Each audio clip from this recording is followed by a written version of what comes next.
to see you.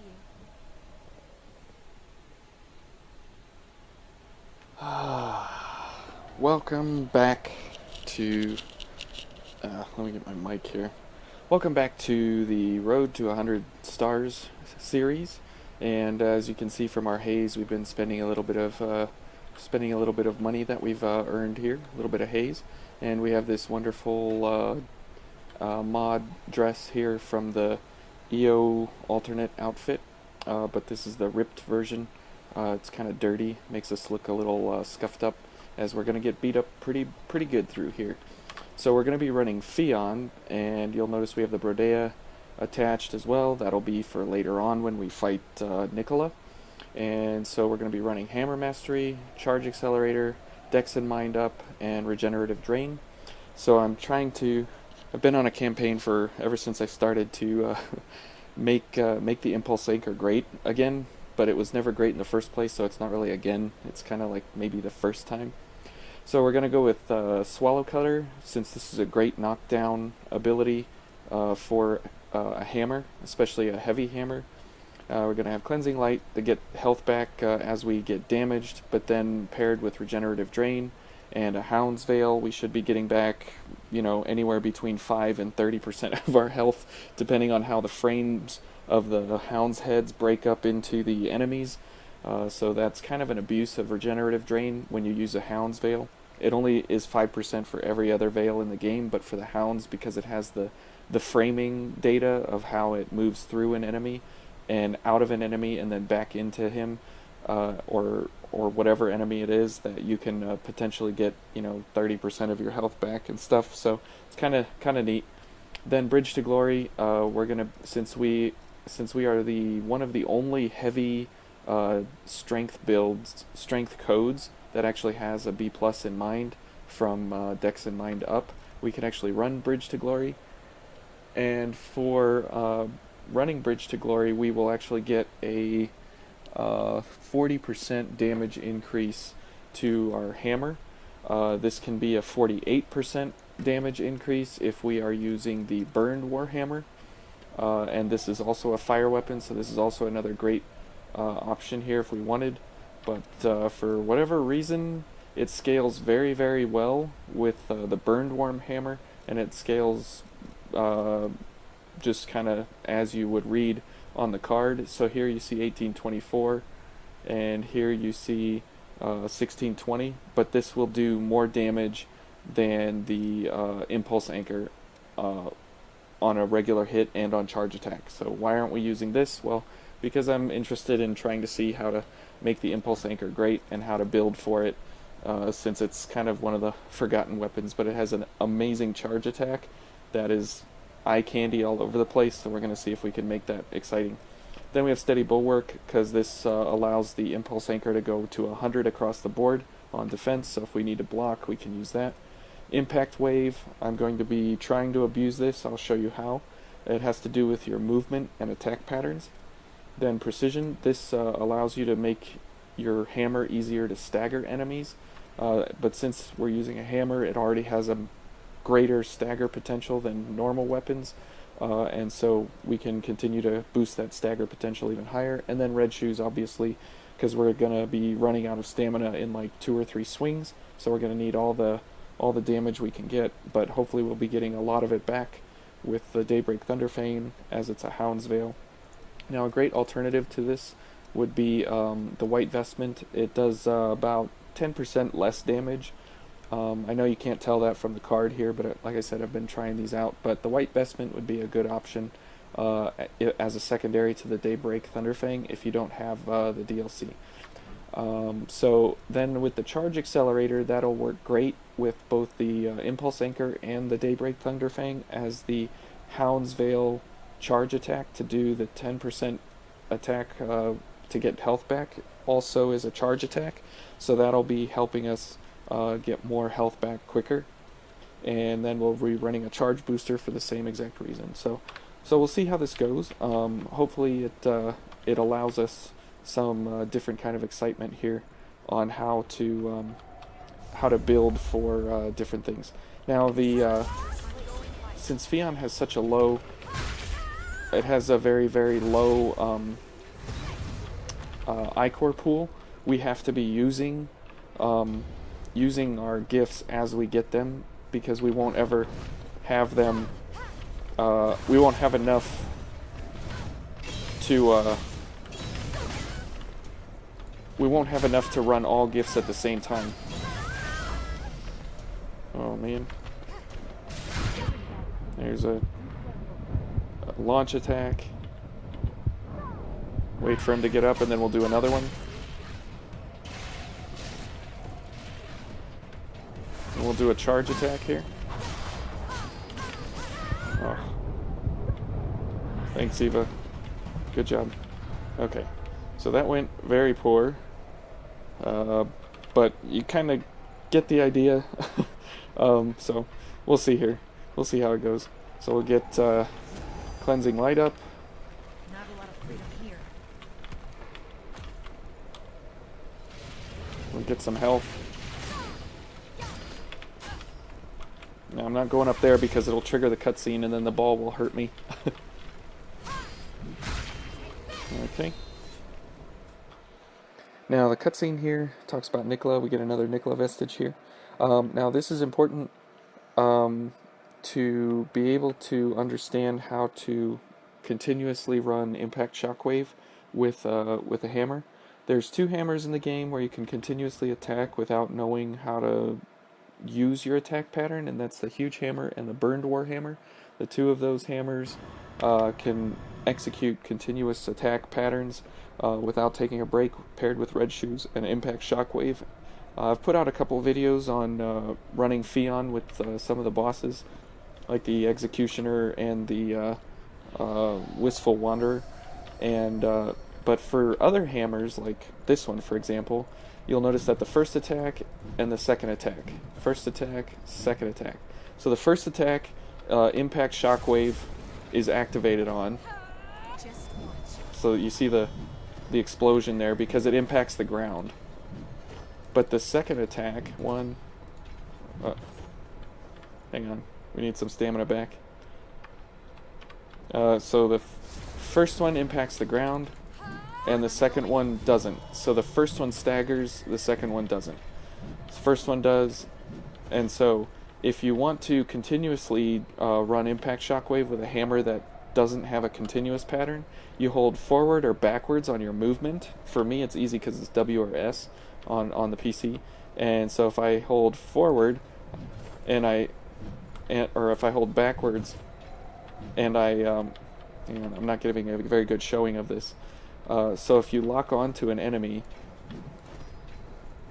and you continuously will move away or towards them, you can continuously get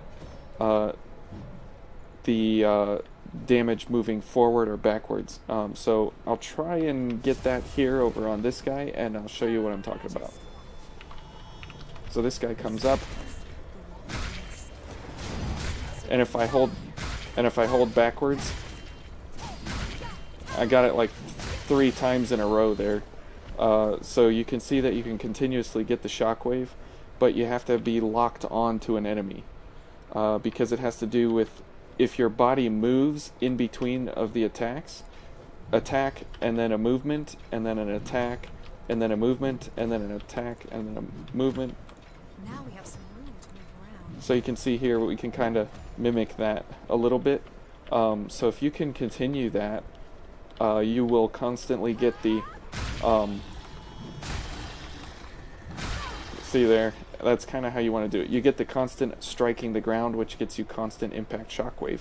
So it's kind of interesting. You know,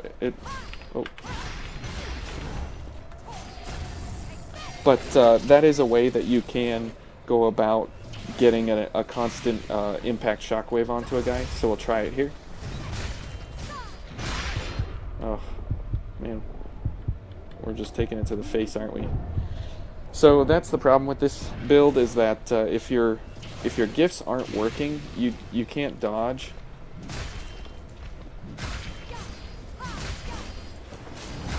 There we go. So that's how you want to do it. But if you don't have your gifts active, I mean, you can't get your dodges off because you're slow, and things just go bad really quick. So we'll get some health back here. And we'll get another backstab. So see, we've already gotten like 30% of our health back just from these backstabs and charge attacks. So that's helpful, that's useful, that's why this is a fairly good build, because you can get health back on the go. And we'll get some back from these guys. Oh, Eva's gonna kill him. And we're gonna switch to the Brodea here to shoot this guy to activate him. Eva, please don't die, because we need to get over there and get that vestige. There he goes. See ya, buddy. That's a great way to get rid of these guys before anything happens, because they are really, really dangerous. We'll get a backstab. Oh, this guy's coming up.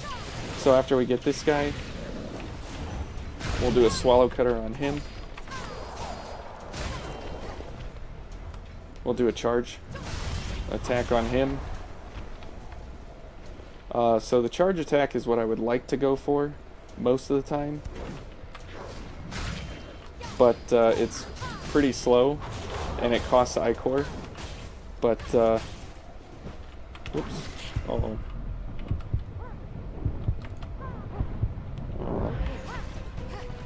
So that's the problem. Also, is that you have a really, really slow attack pattern.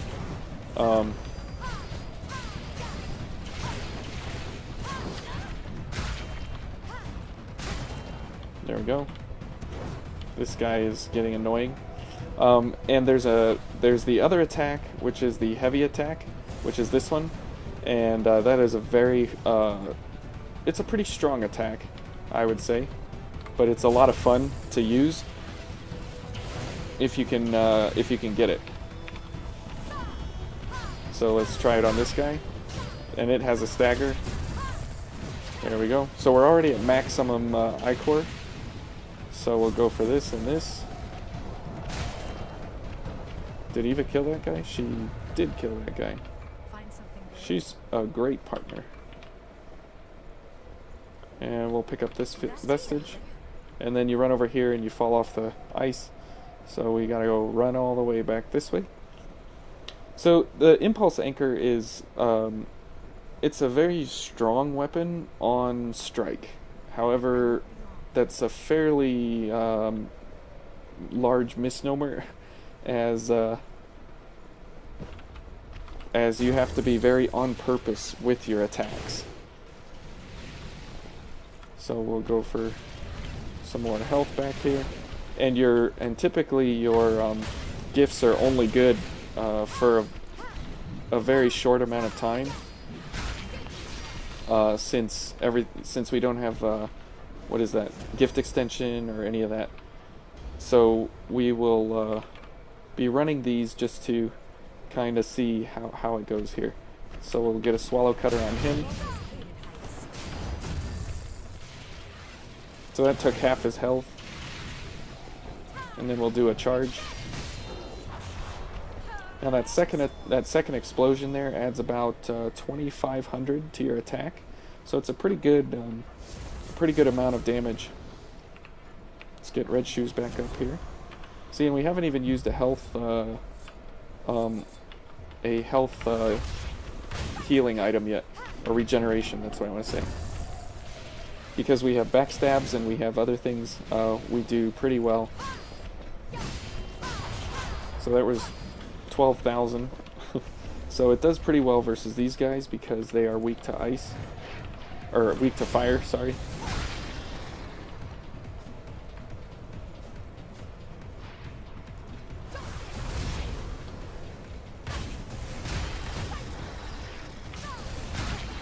So that's how slow my weapon was. There's one attack, and the delay on that is horrible. Okay, let's get cleansing light up because we're gonna need it. Let's get some stagger. Enemy present. What do you want to do?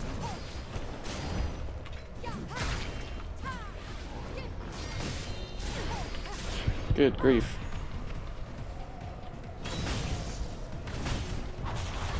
That missed. Dancing boy here.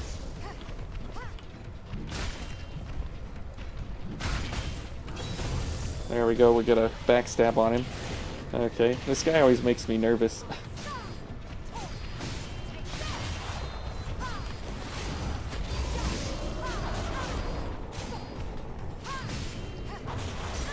Oh, thanks, Eva.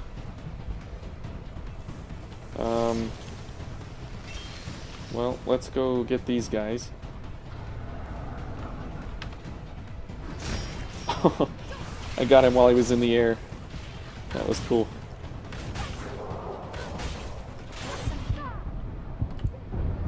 We don't need healing. We need damage output.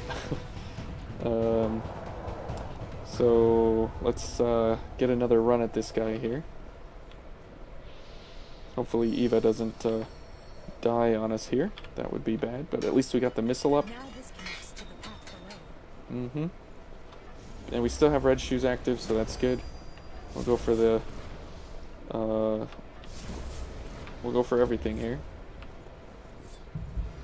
Alright, come here, buddy.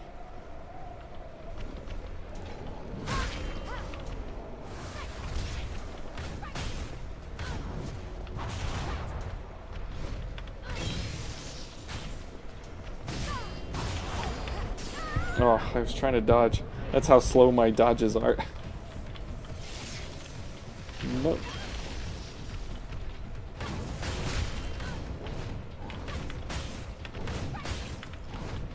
Now, I can't launch this guy. Whoa.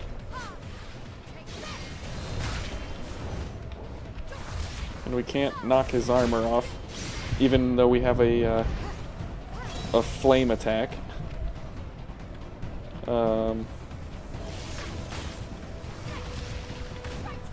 Okay, maybe we're gonna have to, where's he going? He's creeping. We're gonna have to get a red shoes and get a flame cartridge.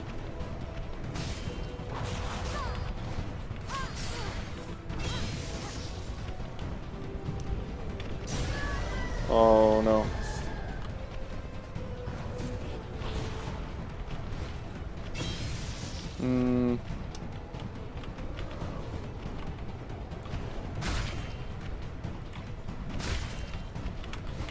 This is like the worst nightmare.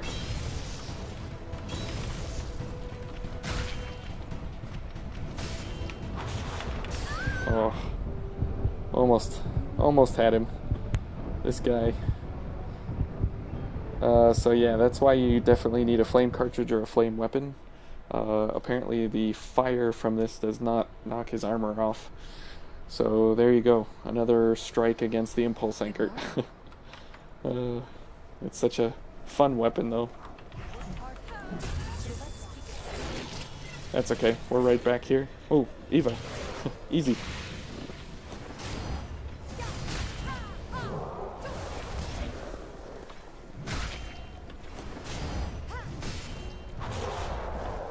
Okay. And I think, Enemy present. yeah, enemy is present. Okay, well, let's go this way and see if he follows us. Well, actually, we're coming up to Nicola here. Oh, this guy's creeping already. Yeah, you don't want any of this. So we'll switch to... So that's a little bit about Fion, a little bit about the impulse anchor. Now we're going to switch to the Brodea here and switch to Eos. And this is what we'll be running for... we're not really going to use the Brodea except to try and get Icor back.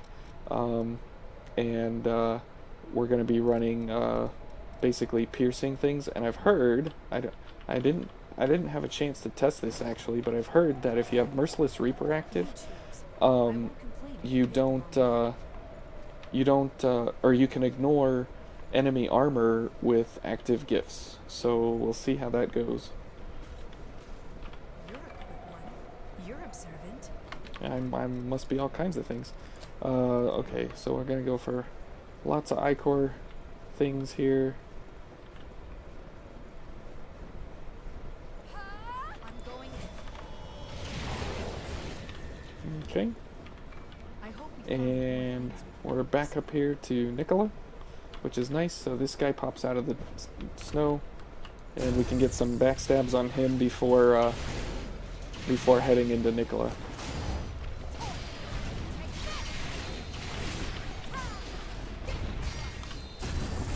Yeah, even though we took damage, that's okay. We shouldn't be real damage heavy here coming into the fight. So we got all of Fion vestiges. Remember, we're not saving the successors this time. Silene, I think that's a really great name. I like that name, Silene. Okay, let's go ahead and get into our stuff here. Thanks.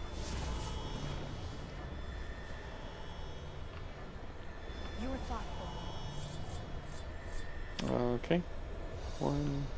Now the reason I don't do Eva's gift ahead of time is because it reduces it increases the iCore usage, and so we definitely don't want to be increasing our iCore usage before we run in here. Okay, so we have this, and we will have the pure blood to get iCore back. So probably probably all the time we should be using blood sacrifice, but that's okay. And we have no way to heal Mia or Eva, so this should be pretty painful if she gets into trouble. So our job will be to take this guy down. Oh, and we struck with our weapon, so that was a mistake.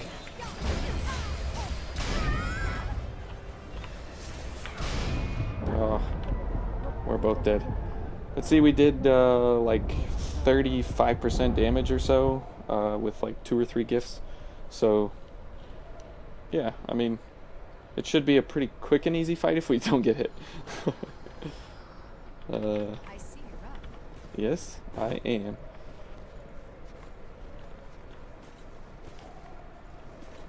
So the Fion build with the Impulse Anchor we might run in the next section. Just... Whoa.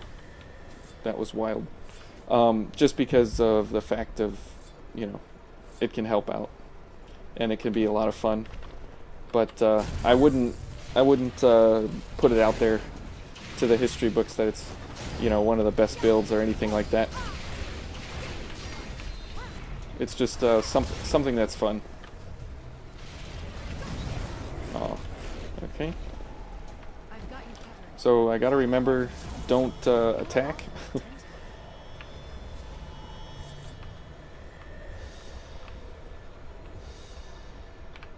And let's go ahead and go all the way up here.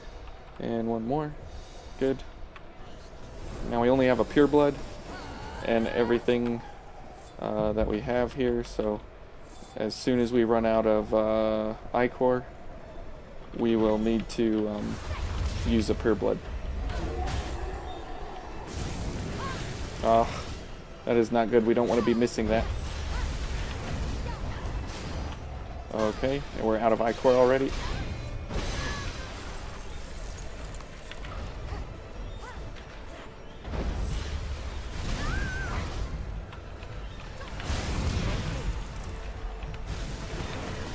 There we go.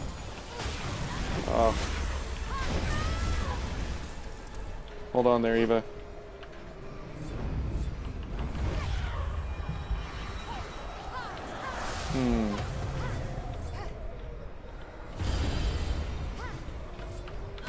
Okay, well. Let's see here. This is the most bizarre thing I've ever done. Using the drains here.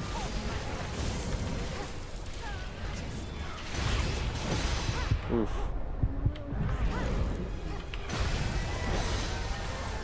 And... oh, no way. Oh, no way. No way. Come on. What is that? I should have just attacked him. Well, that's exceptionally weird. So I wonder if the charge drain as well also uses Merciless Reaper to ignore his armor, and since we're not striking him again, we'll keep the charge booster going here. I didn't realize that would be our I-core way back.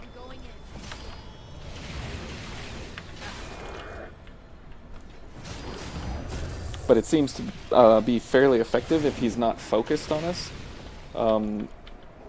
This is a very unorthodox kind of an approach of no strikes, only gifts. But that's... Don't knock me off, or Eva off. We haven't even gotten to the fight yet.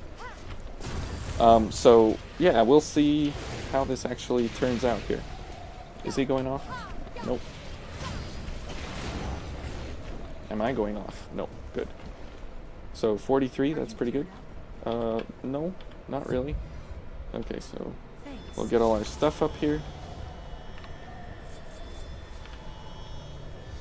1, 2, 3, 4, and 5. Good. Now I'll get the drain activator going. Get that, and get the pure blood in place. Oh, yeah, let's get our haze. We'll see where he's going first. Oh, man. I ran right into that.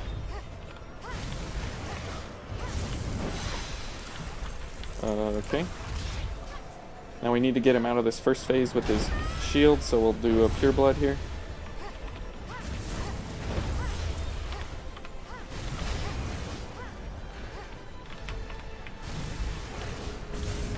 Okay, and I'll get a charge booster. Uh-oh, uh-oh, back up, back up. Off. Thank you, Eva.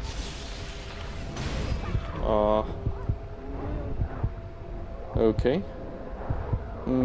I wonder if we have time crunch. Can we get time crunch? I think we need to be in willpower. Let's see here. Are you awake? Oh, we can get time crunch. Actually, that would probably be better than... because we need to get I-core back quick, and our gifts are fairly quick anyways. Okay. You know what? Going for a charge drain attack gift thing to abuse Merciless Reaper? I don't know. We'll see. It seems like it's sort of could work.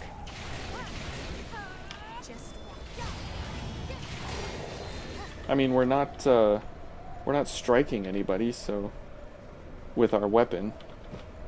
So it seems like the benefits of it would be active. Even I'm not sure. It looks like it ignores quite a bit of his armor, though, because when we are hitting him with a flame barrage, it does quite a bit of damage. Okay. Okay, let's do that, and then we'll do this, and then we'll do the pure blood now. Or let's go for one of these. That'll get us going, and then this, and then this, and then this,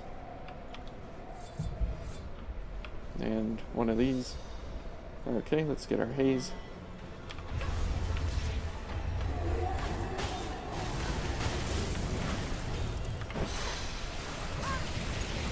Wow, that does a lot of I-core back quickly.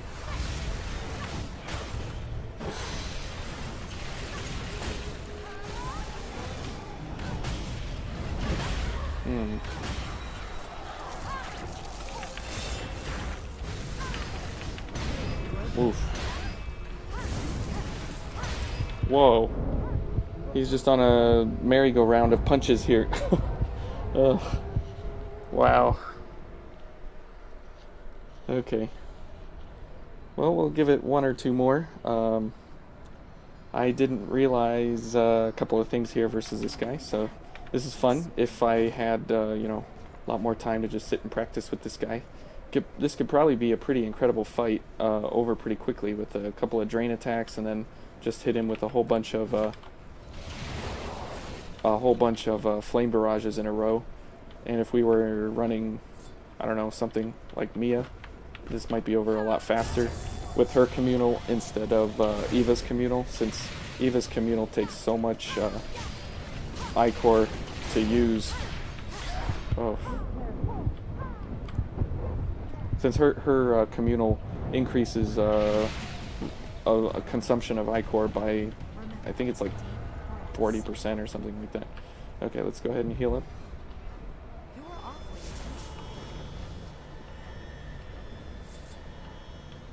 And 1 and 2.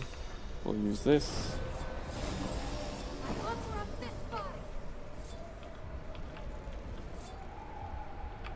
I mean, I got the items, I might as well use them.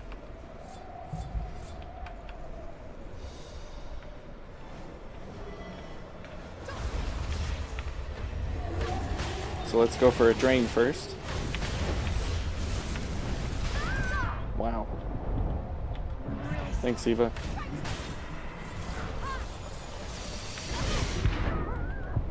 Oh, good grief, come on.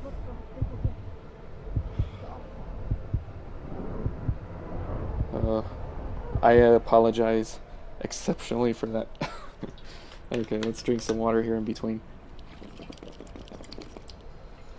There has to be a way. We'll find it. Oh, Eva, that's okay. We'll make it through. So yeah, this is kind of interesting to run EOS for this. It's not. I mean, there's other things that you could be running for this, but since we're pairing it with the Daybreak Thunderfang, let's just go for the Pure Blood now. We'll go for this, and it effectively increases because of the Daybreak Thunderfang. It just really increases your damage with light gifts. So that's why we're kind of trying this out and seeing, how good it is.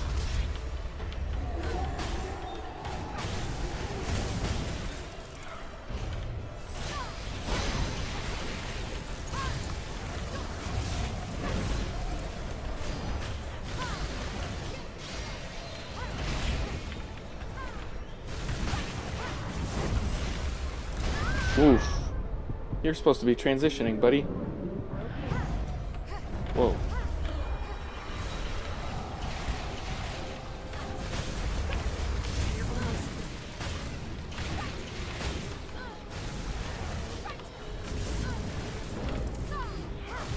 There we go. Woohoo! So, we beat Nicola. Wow, that startup time on that animation is extremely long. So that's a little bit of a way to pair EOS with Eva and go for light gifts. I mean, as you can see, towards the end there, it was like 2 flame barrages and 1 flame spike, and he was gone. So I'm not exactly sure if Merciless Reaper works with the gifts and the blood veils at the same time, but that's really great that it seemed like I was doing more damage than I normally would have. Hey buddy, see ya. But yeah, I'm not really sure about that. Were we able to skip cutscenes before here? Thanks. Oh, Nicola.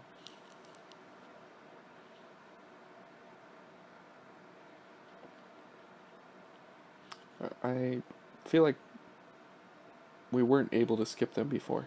I wonder if there was an update recently that allowed us to skip these cutscenes here. Because I don't think in the last episode we were able to skip the successor of the ribcage memories. Hmm. Interesting.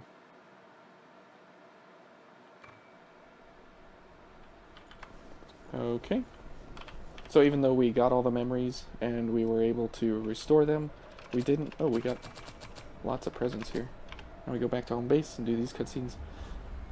Um, so that was Nicola. That was the Ridge of Frozen Souls. This one's always kind of a hit or miss, where you can either get through. Excuse me. You can either get through in one shot and it kind of just is over really quick, or it kind of drags out and drags on into some other painful problems here. So the impulse anchor, I think we'll continue trying that in the next episode.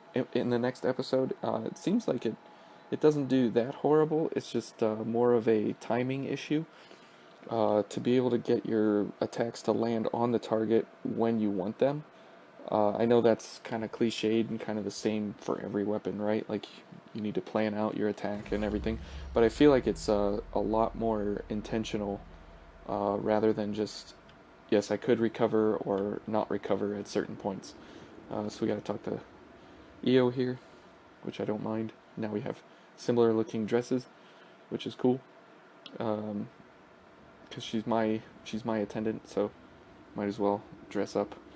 Um, so yeah, the impulse anchor, I still don't think that it's completely finished. I feel like there's maybe one or two things here and there that you could tweak possibly to um, I don't know, somehow get your timing better or get it. Maybe it's just a get good kind of the thing, where the more you play with it, the more you feel that timing, and then you'll know exactly when is a charge attack appropriate or not.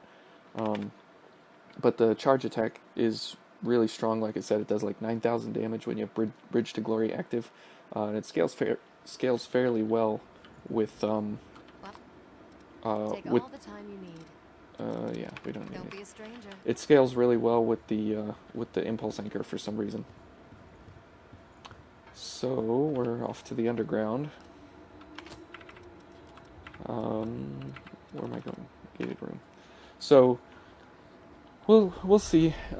These enemies coming up here are, I believe they're weak to slash, and this is a crush hammer.